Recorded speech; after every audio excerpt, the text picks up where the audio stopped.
dari Prodi Sejarah semester 2. Saya ingin sedikit menjelaskan tentang sejarah senjata tradisional di Banten. Di setiap daerah yang dikunjungi wisatawan domestik maupun mancanegara, wisatawan sangat melihat budaya yang berbeda dengan budaya masing-masing daerah. Kamu akan dibuat takjub dengan budaya Indonesia di setiap daerah yang kalian kunjungi, mulai dari tarian daerah, pakaian daerah, hingga senjata tradisional. Kehadiran para jagoan ini di Banten tidak terlepas dari senjata tradisional Banten, dan usianya sejalan dengan munculnya peradaban manusia. Senjata tradisional juga dapat dilihat sebagai produk budaya yang membentuk kemajuan ilmu, pengetahuan, dan teknologi metalurgi di kalangan masyarakat Nusantara di masa lalu. Orang tradisional menggunakan senjata untuk melindungi diri dari serangan hewan, untuk memenuhi kebutuhan pangan.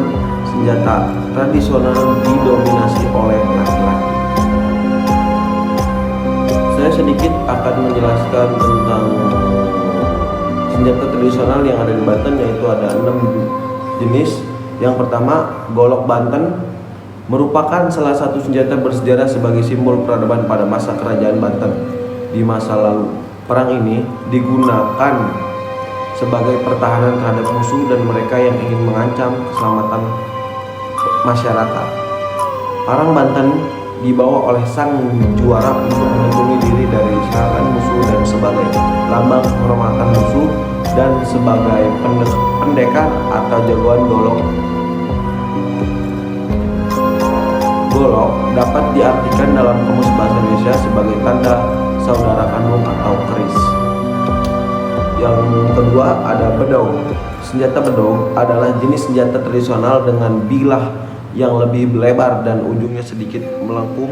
Senjata tradisional Banten ini biasanya digunakan untuk menebang pohon dan bambu.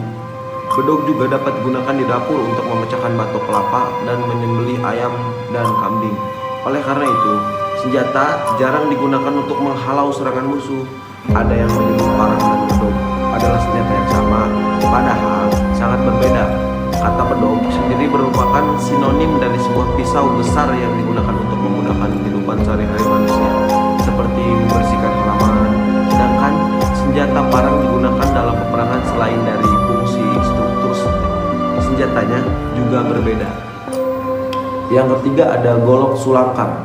Golok sulangkar adalah salah satu senjata tradisional asli yang diwarisi dari budaya masyarakat Banten. Biasanya masyarakat Banten menggunakan golok sulangkar ini dengan memberi racun ke bagian golok seperti racun ulat tanah, kalajengking, atau katak bulu. Itulah sebabnya efek dari serangan senjata ini sangat fatal. Golok sulangkar ini terdiri dari beberapa opsi bahan besi seperti bahan besi piring hitam, menggunakan bahan steel dan baja lainnya.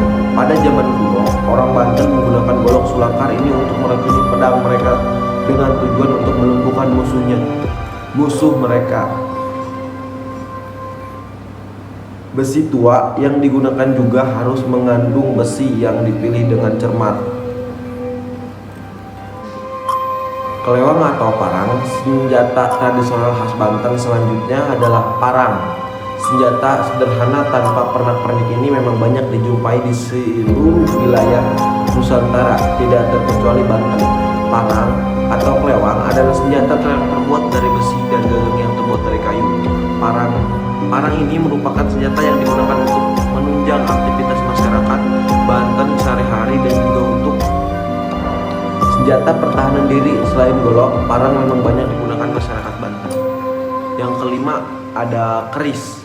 Keris merupakan senjata tajam golongan belati yang memiliki ragam fungsi budaya yang dikenal di kawasan Nusantara bagian barat dan tengah. Bentuknya khas dan mudah dibedakan dari senjata tajam lainnya karena tidak simetris di bagian pangkal yang melebar. Seringkali bilahnya berkelok-kelok dan banyak diantaranya memiliki pamor atau damaskel, yaitu terlihat serat-serat lapisan logam cerah pada tirai-bilah. Yang keenam ada tombak. Tombak atau lembing adalah senjata yang banyak ditemukan di seluruh peradaban dunia, terutama karena kemudahan pembuatannya dan bisa pembuatannya yang murah. Tombak adalah senjata untuk berburu dan berperang. Bagainya terdiri dari tongkat sebagai pegangan dan mata atau kepala tombak yang tajam dan kadang diperkeras kepada kampak. Tombak adalah perkakas pertama yang dibuat manusia, dan selain dengan perkembangan peradaban mata, tombak dan kampak yang semula bermula tulang atau batu yang dihaluskan diganti menjadi logam yang lebih kuat dan tahan lama.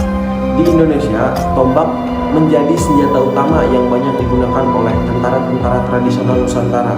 Ini terutama karena kelangkaan besi dan logam lainnya di Indonesia, sehingga sulit untuk membuat pedang.